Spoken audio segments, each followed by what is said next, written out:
guys, this video you guys want to see. Honey, I saw the video for myself. It is true. Whitney Houston, she goes and I don't know if she kisses Clive Davis. We got to watch that again. But she speaks to Monica, and then she hands Whitney Houston a note in front of the cameras. So it's not like it's a secret. I mean, she's actually doing this in front of the cameras. And Clive Davis is looking at that note, and the way he looks at that note is like, I got to take this note and take Wendy up out of here because now she's talking, right? So, honey, after that, next thing you know, people are saying that Brandy brother has something to do with it. I guess they made Brandy, they like, well, Brandy, you know so much, so either you're going to have to comply by getting your hands dirty too, so we know that you're not going to speak anything, because else how else are we going to have insurance? Brandy hands have to get dirty. The Norwood family have to get dirty. So let's watch this video. I know you guys like the reactions. I love giving them to you. I really do. Make sure you guys like, share, subscribe here at this YouTube channel, and just keep on supporting and showing the YouTube channel so much love. I really appreciate it. And I cannot say everything they're saying and is true. You know, in this video, they did say they're going to talk or expose a note, but I don't think that ever happened. Comment, let me know, because sometimes I can listen to something and I miss it. So let's look at it and see, you know, what's going on. Comment below. Let's see. Next object. How are you?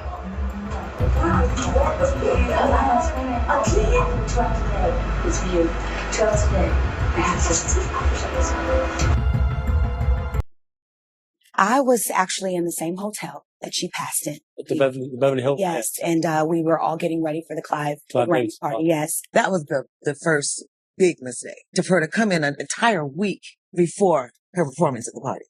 I'd have never done that. And whoever flew her out to perform at that party should have provided someone to be there. Whitney Houston, a name synonymous with unparalleled talent and success, left us all in shock and sorrow when she passed away on February 11th, 2012. But did she see it coming? Well, it seems Brandy is about to share what Whitney revealed to her hours before her demise.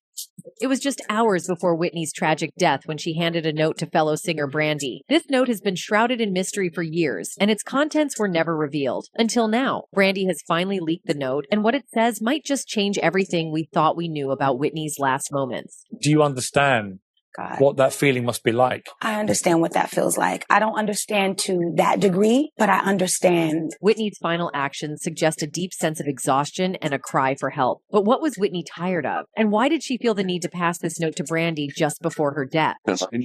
Your life. She lit up my life. She lit up the room.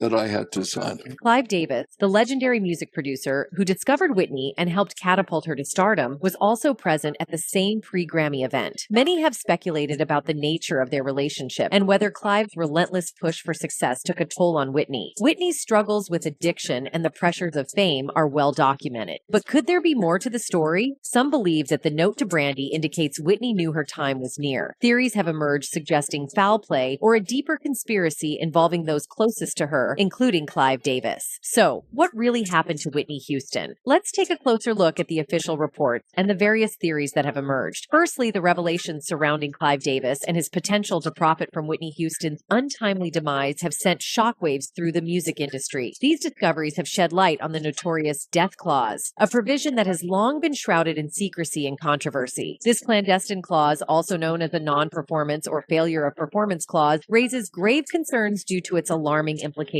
As findings have unveiled, the death clause is a contractual stipulation that grants record companies an astonishing level of power and potential for profiting, even in the face of an artist's untimely demise. This seemingly nefarious maneuver ensures that labels are not only entitled to recoup their investments, but also to lay claim to a substantial portion of the deceased artist's earnings from various revenue streams. Think about this for a moment. When an artist signs his name on the dotted line to a record company, the record company will in many cases own all of the masters for the songs recorded under that contract. And when an artist signs to a major label, it's safe to say that their death is in many ways factored into the initial investment. And in many ways, after an artist has peaked in popularity, there becomes an awkward point in their career where the artist is worth more to them dead than alive. The mechanism through which this clause operates is shrouded in secrecy, yet it essentially empowers companies to secure hefty insurance policies against the projected earnings of their artists. In a twisted turn of events, this provision renders record labels as beneficiaries of both the life and death of the very talents they are meant to nurture and promote. The origins of the death clause can be traced back to a bygone era when the corridors of power within the music industry were controlled by shadowy figures, evoking scenes reminiscent of a noir thriller. It appears that this clause was meticulously crafted to guarantee the financial security and influence of record labels, even if it meant profiting from the tragic loss of an artist's life. At its core, the death clause suggests that an artist who fails to meet performance obligations or repay advances becomes an even more lucrative asset in death. This perverse reality has only grown more pronounced over time, as the clause has evolved from a provision valued in thousands to one now worth potentially billions. This escalation is a direct result of the colossal investments that labels routinely make in nurturing and promoting burgeoning talent. The insurance policies procured under the death clause serve as a safeguard against potential losses in the event of an artist's incapacity or demise, thereby protecting the label's investments and projected profits. Amidst the whirlwind of these revelations, speculation has intensified regarding the extent of Clive Davis's involvement with the death clause and its potential implications. As a music industry titan and the mastermind behind the success of countless artists, including the inimitable Whitney Houston, questions have arisen about whether Davis reaped any benefits from the tragic loss of his most prized protege. While no concrete evidence has surfaced directly linking Davis to the exploitation of this clause, a growing chorus of artists and industry insiders have begun to come forward, painting a troubling picture of his alleged role in potentially capitalizing on the grim provisions of the death clause. Whispers that once echoed through the hallways of the music industry have now transformed into outspoken voices, as several artists have shed light on their harrowing experiences within the clutches of this dark underbelly. Their stories resonate with a common sentiment that the death clause, once a well-guarded secret, is not a relic of the past, but a contemporary reality that continues to cast its shadow over the industry. One such voice belongs to the avant-garde musician Diamanda Galot, who took to social media in the aftermath of Houston's passing to level scathing accusations against Davis. In a Facebook post, Galas referred to the record executive as a colossal pig, alleging that Houston should have been allowed to study for a minimum of 2 years with a voice therapist or teacher before even rehearsing, let alone performing on stage. Galas further claimed that the singer was put back on stage before she was ready to perform by Davis, ill-prepared and vulnerable to exploitation. Galas's diatribe did not end there. She went on to allege that Davis could now package her death in frills and sell it big time, even during the nadir of record sales, insinuating that he would capitalize on Houston's tragic passing for financial gain. Galas even went so far as to anticipate Davis's response, sarcastically quoting him as saying, "Even though we do not hope to even break even with this uncompromising tribute to Whitney Houston, we feel personally that it is her due as the foremost singer ever on our labels and as the lovely girl she always was to us." At the time, a spokesman for Davis dismissed Galas's claims as wholly inaccurate and offensive, asserting that Davis cherished Whitney and shares a mutual love for the Houston family, and that it is absolutely outrageous for anyone to suggest that Mr. Davis ever had anything but Whitney's best interest at heart. However, Galas's comments were echoed by another artist, Jaguar Wright, who in a recent interview claimed that Davis knew he needed to regain control over Houston, leading him to forcefully orchestrate her ill-fated comeback attempt in 2009. He needed her back.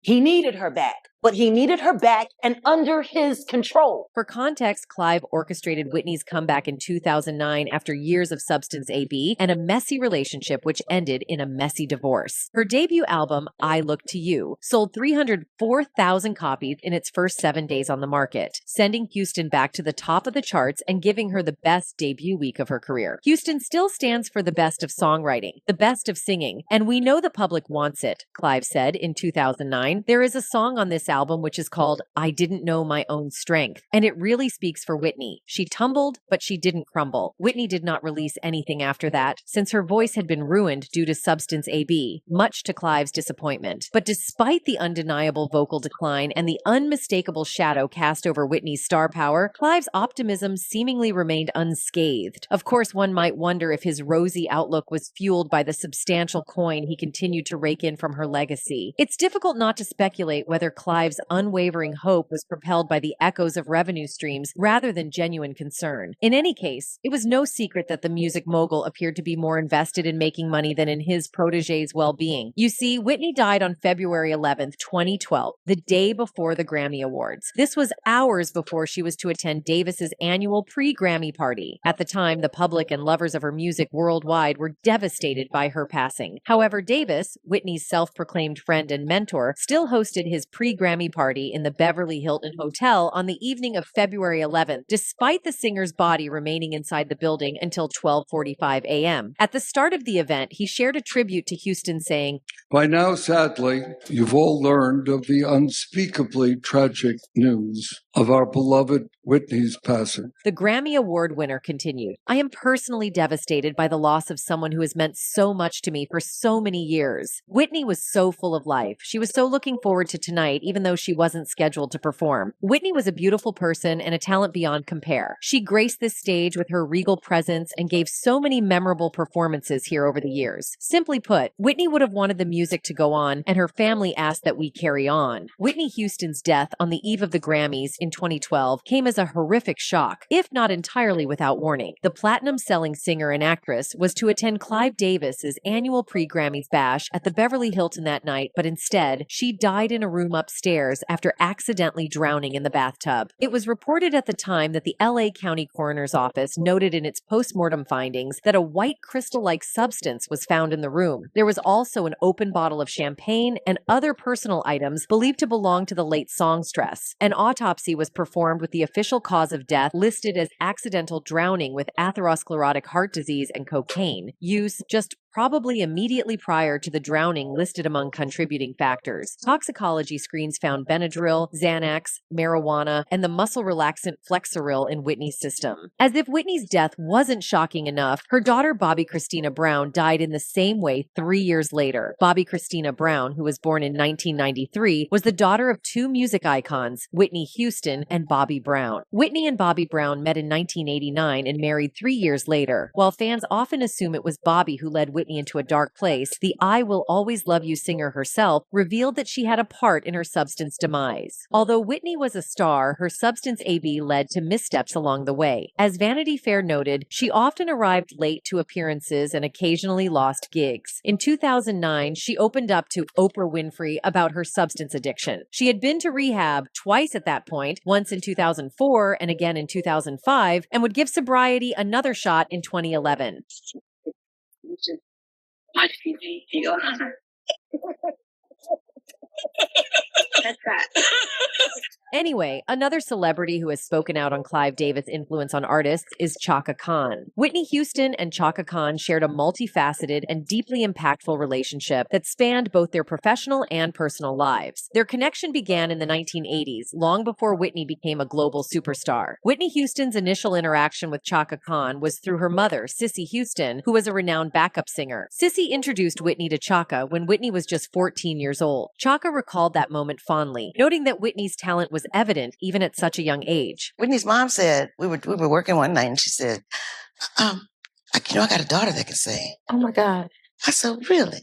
Well, I'm not surprised she could sing. This introduction marked the beginning of Whitney's early career, where she sang backup vocals on Chaka Khan's album Naughty in 1980, contributing to tracks like Clouds. Their professional relationship evolved over the years, highlighted by Whitney's iconic cover of Chaka Khan's hit I'm Every Woman. Originally released by Chaka in 1978, the song became a defining anthem of female empowerment. Whitney's rendition, released in 1993 as part of the Bodyguard soundtrack, brought renewed attention to the track. Whitney's version was a tribute to Chaka, even mentioning her in the song and featuring her in the music video, showcasing the respect and admiration she had for Chaka's work. Beyond their musical collaborations, Chaka Khan and Whitney Houston shared a sisterly bond. Chaka described Whitney as like a sister to her, reflecting on their close friendship and mutual support throughout their careers. This relationship was tested and strengthened by their shared experiences in the challenging music industry and personal struggles. Chaka Khan has been vocal about her grief over Whitney's untimely death in 2012, emphasizing the loss of not just a talented artist, but a dear friend. Anyway, recently, Chaka Khan accused Clive Davis of sending Diddy to rough her up during one of their famous spats. She described the incident so vividly that many fans were convinced she was telling the truth. Come to think of it, who hasn't been telling the truth about the founder of Bad Boy Records? Anyway, fans have been tearing into the music mogul since Chaka Khan's revelations, expecting him and his mentor to apologize for their actions, but trust Diddy to turn a deaf ear. It all started when Diddy took to Instagram to apologize for mistreating and manhandling Cassie Ventura in a video that recently made rounds on the internet. The 2 minutes video featured Cassie running from a hotel room to an elevator, which was yet to arrive. A few seconds later, Diddy followed in her wake with a towel around his waist, held Cassie, and threw her onto the floor. The music mogul then followed up with a kick before appearing to drag Cassie around the corner. Later, he is shown throwing an object at Cassie as the singer tries to get away from him. That video drew ire among many fans, who called for his arrest and incarceration. Curiously, Diddy saw the error of his ways and immediately took to Instagram to render an apology for his behavior.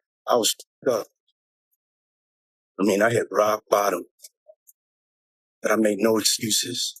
My behavior on that video is inexcusable. Diddy then claimed that he had sought help right after that incident and was trying to become a better man as the days went by. I went and I sought out professional help and I had to go into therapy. We're going to rehab. I had to ask God for his mercy and grace. I'm so sorry, but I'm committed to be a better man each and every day. I'm not asking for forgiveness. I'm truly sorry. Diddy's apology video drew mixed reactions, as some fans lambasted him for laying his hands on a woman. They claimed that the music mogul wasn't truly sorry for his actions and that he was only apologetic because cameras captured him. Others also thought that he, indeed, was sorry for his indiscretion and deserved forgiveness. But the comment that caught everyone's attention and got all tongues wagging was that of Indira Khan, daughter of Chaka Khan. Indira Khan, also known as Malini Khan, then narrated an incident when Diddy squared up to her mother when the two parties met at an event. Indira claimed that Diddy's bodyguard jumped her then 19-year-old brother when he tried to intervene. Shen then ended her comment by claiming that she was happy about everything that was happening to him and only wished him the worst. She wrote, "I'm glad this is happening to you. You got in my mother's face and publicly disrespected her, yelling and screaming like a lunatic when my little brother tried to get you out of my mother's face. Your security jumped my 19-year-old brother. These may be your dark days, but I'm singing and dancing watching your demise." At Chaka Khan, isn't it great, Mom? Of course, Diddy didn't reply to Malini Khan's comments, but considering all that has happened to Diddy these past few months, we are better off believing her statements. Now, it's not certain where and when the altercation between Chaka Khan and Diddy took place, but many fans speculate that it might have happened after the vocalist publicly criticized Diddy's mentor. In 2012, the Through the Fire singer called out Clive Davis for partying when Whitney Houston. It was announced that Whitney Houston had passed on. To make matters worse, the party was at the same venue that the songstress breathed her last. To be precise, it was just a few floors below Whitney's suite. Chaka Khan didn't understand the logic behind Clive Davis's party when his mentee and signee was struggling for her dear life. She called out the music executive for being insensitive to the plight of his employees. Khan thought that Clive was insane for going ahead to organize a party at which the deceased singer was supposed to perform. "I thought that was complete insanity," Khan said. And knowing Whitney, I don't think that she would have said, "The show must go on." She's the kind of woman who would have said, "Stop everything. I'm not going to be there." I don't know what could motivate a person to have a party in the building where the person whose life he had influenced so enormously had died, and whose life has been affected by hers. I don't understand how that party went on. Chaka Khan had planned on attending Davis's annual party, but she admitted that she was paralyzed after being informed of Houston's death upon her arrival in Los Angeles. She also lashed out at those who were responsible for having the bodyguard actress in the city for a full week prior to her pre-Grammy performance. That was the first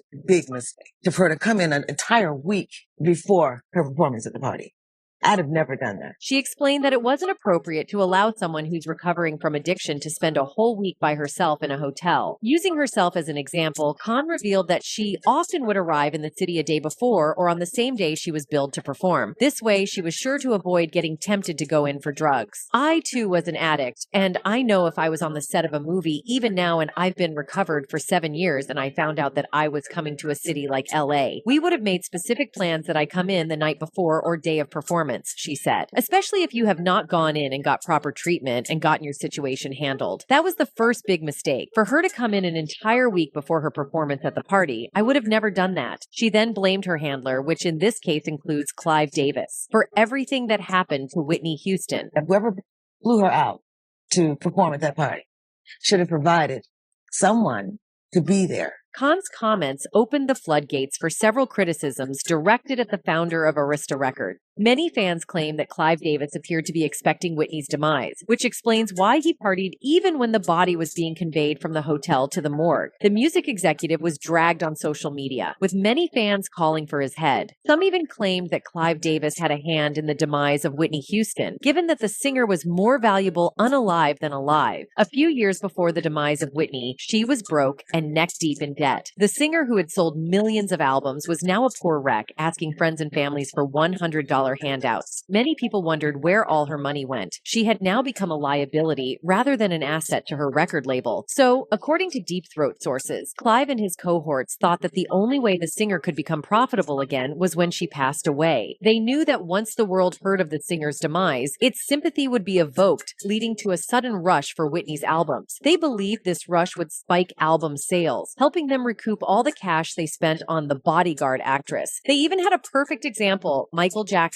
A few years before MJ's passing, he was struggling to hit the heights that everyone knew him for. His albums weren't performing well on the market, and his physical constraints wouldn't allow him to perform as he used to. However, when he passed away in 2009, his album sales skyrocketed, and he made more money for his bosses than when he was alive. So, Clive Davis and his cohorts allegedly took a leaf out of that playbook to plot their own schemes. But they had to make sure it all didn't point back to them. So, instead of making Whitney pass away due to cardiac arrest, they made it look like Whitney Houston passed due to accidental drowning. Fans claimed that Davis got some guys to do his bidding, who made the whole thing look like the singer's demise was an accident. Interestingly, a private investigator, Paul Hubel, who used to work as a police officer, had a similar theory. Paul, who investigated the demise of Whitney, disagreed with the official coroner's report, claiming that the singer was eliminated by enforcers sent by drug barons. He explained that Whitney Houston owed some drug barons money, and they sent 2 muscles to come and roughen her up. However, the muscles accidentally eliminated her and quietly left the hotel. According to him, the coroner's report indicated that Whitney's hands and legs showed signs of struggling with her assailants. He stated that the water in which she drowned was still hot when the paramedics got there, meaning it was way hotter before she met her demise. Thus, he concluded that the singer was pushed into the water because no person, not even someone high on drugs, would attempt bathing in scalding hot water. Many fans accepted a majority of Hubel's report, but disagreed that Whitney was eliminated by some drug barons. Instead, they argued it was Clive who ordered a hit on Whitney Houston, which explains why he was partying downstairs with his friends. The whole incident dragged Davis's name in the mud, and he purportedly decided to punish Chaka Khan, the instigator of the backlash. Clive appeared to be the vindictive type who wouldn't let issues pass without taking his pound of flesh, which we would come to later in this video. So, the music executive informed his mentee, Diddy, about the embarrassment Chaka Khan's comment had brought him and purportedly sent the bad boy CEO to exact revenge on his behalf. This is why Diddy allegedly shouted at Chaka Khan at the slightest provocation with no respect for her age, pedigree, or achievements. Diddy was allegedly out for blood and nothing would stop him. Fans even thanked God people were around when the incident happened, or Chaka Khan would have received a similar treatment to Cassie in the video currently trending on the internet. Also, fans were grateful that the singer's 19-year-old son and her daughter Malini were around to protect their mother from Diddy's wrath. This explains why Malini said she was happy about everything happening to Diddy right now. In her mind, he's paying for all the sins committed against her mother. Many fans hope that Diddy's mentor, Clive Davis,